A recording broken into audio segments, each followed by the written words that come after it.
नमस्कार दोस्तों, मैं मुकेश कुमार साहब स्मार्ट एकेडमिक में आप लोगों का स्वागत है। और आज की जो हमारी सेशन है वो है मॉक टेस्ट, जिसमें जनरल स्टडी के 100 महत्वपूर्ण प्रीवियस ईयर के क्वेश्चन करवाए जाएंगे जो सीजीएल और सीपीओ एग्ज़ाम में पूछे गए हैं। सीजीएल और सीपीओ एग्ज़ाम में पूछे गए हैं। और आप लोगों को एक बात बताना चाहूँगा, अगर आपने अभी तक हमारे चैनल को सब्सक्राइब नहीं किए हैं तो आप हमारे चैनल को सब्सक्राइब करें ताकि हमारा वीडियो आप तक सबसे पहले पहुंचे। और वीडियो पसंद आए तो लाइक और शेयर ज़रूर करें। तो आज की जो हमारी पहली प्रश्न है वो है, निम्न में से किस महाद्वीप में ज्वालामुखी नहीं है? निम्न में से किस महाद्वीप में ज्वालामुखी नहीं है? तो हमारा ऑप्शन है अफ्रीका, ऑस्ट्रेलिया, उत्तरी अमेरिका और दक्षिण अमेरिका। ऑप्शन नंबर ए है अफ्रीका, बी में है ऑस्ट्रेलिया, सी है उत्तरी अमेरिका और डी है दक्षिण अमेरिका। तो हमारा आंसर हो जाएगा ऑस्ट्रेलिया। ऑस्ट्रेलिया महाद्वीप में ज्वालामुखी नहीं है। इसके बाद हमारा अगला प्रश्न है, इनमें से कौन सा ज्वालामुखी पठार है? इनमें से कौन सा ज्वालामुखी पठार है? ऑप्शन ए है एनाटोलिया पठार, ऑप्शन बी है तिब्बती पठार, ऑप्शन सी है एंट्रम पठार और ऑप्शन डी है ब्राज़ील के पठार। तो हमारा जो ऑप्शन होगा वो होगा एंट्रम के पठार। एंट्रम के जो पठार हैं वो ज्वालामुखी पठार हैं। इसके बाद हमारा अगला प्रश्न है, निम्नलिखित में से कौन सा ज्वालामुखी विस्फोटक नहीं होता है? निम्नलिखित में से कौन सा ज्वालामुखी विस्फोटक नहीं होता है? हमारा ऑप्शन ये है पेलेन, ऑप्शन बी है हवाईयन, ऑप्शन सी है अस्ट्रोबोलियन और ऑप्शन डी है वाल्सानियन। ऑप्शन ए है पेलेन, ऑप्शन बी है हवाईयन और ऑप्शन सी है अस्ट्रोबोलियन और ऑप्शन डी है वाल्सानियन। तो जो हमारा आंसर होगा वो होगा हवाईयन। हमारा आंसर होगा हवाईयन। इसके बाद हमारा अगला प्रश्न है, 2011 की जनगणना में भारत के कितने जिलों को शामिल किया गया है? 2011 की जनगणना में भारत के कितने जिलों को शामिल किया गया? तो हमारा ऑप्शन है 610, दूसरा है 620, तीसरा है 630, चौथा है 640। तो हमारा जो आंसर होगा वो होगा 640। 640 जिलों को शामिल किया गया था। इसके बाद हमारा अगला प्रश्न है, पृथ्वी की सतह पर स्वतंत्र रूप से गिरता हुआ पिंड त्वरण का अनुभव करता है। पृथ्वी की सतह पर स्वतंत्र रूप से गिरता हुआ पिंड त्वरण का अनुभव करता है। हमारा ऑप्शन है 9.4 मीटर पर सेकेंड स्क्वायर, ऑप्शन बी है 9.8 मीटर पर सेकेंड स्क्वायर, ऑप्शन सी है 9.6 मीटर पर सेकेंड स्क्वायर और ऑप्शन डी है 9.1 मीटर पर सेकेंड स्क्वायर। तो जो हमारा आंसर होगा 9.8 मीटर पर सेकेंड स्क्वायर। 9.8 मीटर पर सेकेंड स्क्वायर। इसके बाद हमारा अगला प्रश्न है, गामा किरणों की खोज किसने की? गामा किरणें की खोज किसने की? हमारा ऑप्शन है विक्टर हेस, अगला ऑप्शन है हेनरी बेकुरल, तीसरा ऑप्शन है मैक्सवेल और चौथा ऑप्शन है हर्ज। चौथा ऑप्शन है हर्ज। तो जो हमारी आंसर होगी वो होगी हेनरी बेकुरल। हमारी जो आंसर होगी वो होगी हेनरी बेकुरल। उसके बाद हमारा अगला प्रश्न है, तारापुर परमाणु विद्युत गृह स्थित है। तारापुर परमाणु विद्युत गृह स्थित है।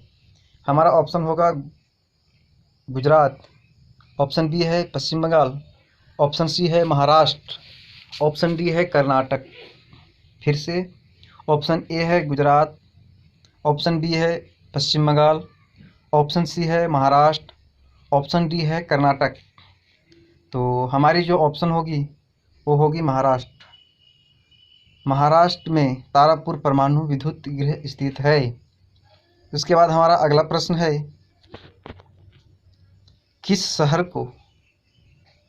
शहर को भारत की सिलिकॉन घाटी कहा जाता है? किस शहर को भारत की सिलिकॉन घाटी कहा जाता है? हमारा ऑप्शन है मुंबई, ऑप्शन बी है चेन्नई, ऑप्शन सी है दिल्ली, ऑप्शन डी है बेंगलोर। ऑप्शन ए है मुंबई, ऑप्शन बी है चेन्नई, ऑप्शन सी है दिल्ली, ऑप्शन डी है बेंगलोर। तो जो हमारा आंसर होगा वो होगा बेंगलोर।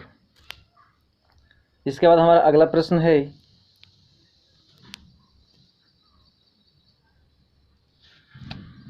भारतीय चावल अनुसंधान संस्थान कहाँ स्थित है? भारतीय चावल अनुसंधान संस्थान कहाँ स्थित है?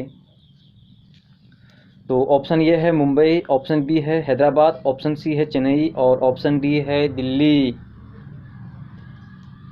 ऑप्शन ए है मुंबई, ऑप्शन बी है हैदराबाद, ऑप्शन सी है चेन्नई और ऑप्शन डी है दिल्ली। तो हमारा आंसर होगा हैदराबाद। हमारा आंसर होगा हैदराबाद।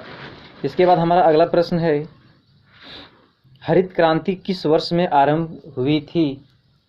हरित क्रांति किस वर्ष में आरंभ हुई थी?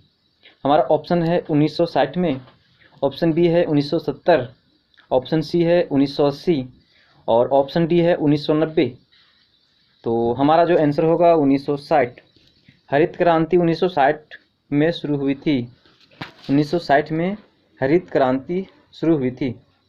उसके बाद अगला प्रश्न है, रणजी ट्रॉफी की स्थापना कब हुई थी? रणजी ट्रॉफी की स्थापना कब हुई थी? हमारा ऑप्शन ए है 1934, ऑप्शन बी है 1935, ऑप्शन सी है 1936 और ऑप्शन डी है 1937। तो हमारा जो आंसर होगा वो होगा 1934। रणजी ट्रॉफी की स्थापना 1934 ईस्वी में हुई थी। इसके बाद हमारा अगला प्रश्न है, निम्न में से कौन से ताजे पानी झील सबसे बड़ी है? निम्न में से कौन सी ताजे पानी झील सबसे बड़ी है? तो जो हमारा आंसर होगा वो होगा उल्लर झील। हमारा आंसर होगा उल्लर झील। इसके बाद हमारा अगला प्रश्न है, निम्न में से किस को दक्षिण गंगा भी कहा जाता है? निम्न में से किस को दक्षिण गंगा भी कहा जाता है? हमारा ऑप्शन है गोदावरी, ऑप्शन बी है नर्मदा, ऑप्शन सी है कृष्णा, ऑप्शन डी है कावेरी। ऑप्शन ए है गोदावरी, ऑप्शन बी है नर्मदा, ऑप्शन सी है कृष्णा और ऑप्शन सी डी है हमारा कावेरी। तो जो हमारा आंसर होगा वो होगा गोदावरी। गोदावरी को दक्षिण गंगा भी कहा जाता है। गोदावरी को दक्षिण गंगा भी कहा जाता है। इसके बाद हमारा अगला प्रश्न है, शिव समुद्रम भारत का दूसरा सबसे बड़ा झरना किस नदी के द्वारा बनता है? शिव समुद्रम भारत का दूसरा सबसे बड़ा झरना किस नदी द्वारा बनता है? हमारा ऑप्शन ये है कृष्णा, ऑप्शन बी है कावेरी, ऑप्शन सी है गोदावरी और ऑप्शन डी है Mahanadi. Option A Krishna, option B है कावेरी, ऑप्शन डी है गोदावरी और ऑप्शन सी है गोदावरी और ऑप्शन डी हमारा है महानदी। तो इसका आंसर होगा हमारा गोदावरी। इसका आंसर होगा गोदावरी। इसके बाद हमारा अगला प्रश्न है, निम्न में से कौन सी नदी पश्चिम की ओर बहती है? निम्न में से कौन सी नदी पश्चिम की ओर बहती है? हमारा ऑप्शन ए है गोदावरी, ऑप्शन बी है कृष्णा, ऑप्शन सी है महानदी और ऑप्शन डी है ताप्ती। ऑप्शन ए है गोदावरी, ऑप्शन बी है कृष्णा, ऑप्शन सी है महानदी और ऑप्शन डी है ताप्ती। तो जो हमारा आंसर होगा वो होगा ताप्ती नदी। ताप्ती नदी पश्चिम की ओर बहती है। ताप्ती नदी पश्चिम की ओर बहती है। इसके बाद हमारा अगला प्रश्न है, विश्व साक्षरता दिवस कब मनाया जाता है?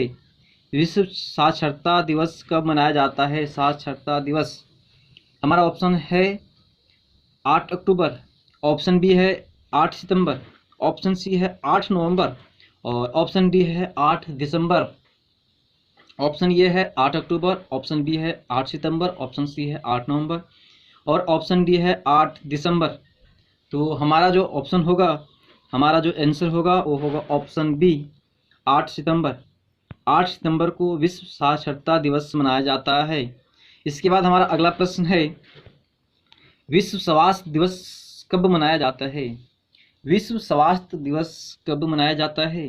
हमारा ऑप्शन है 9 जून, ऑप्शन बी है 10 अप्रैल, ऑप्शन सी है 7 अप्रैल, ऑप्शन डी है 2 अप्रैल। ऑप्शन ए है 9 जून, ऑप्शन बी है 10 अप्रैल, ऑप्शन सी है हमारा 7 अप्रैल और ऑप्शन डी है हमारा 2 अप्रैल। तो हमारा जो आंसर होगा वो होगा 7 अप्रैल, ऑप्शन सी। 7 अप्रैल को विश्व स्वास्थ्य दिवस मनाया जाता है। इसके बाद हमारा अगला प्रश्न है,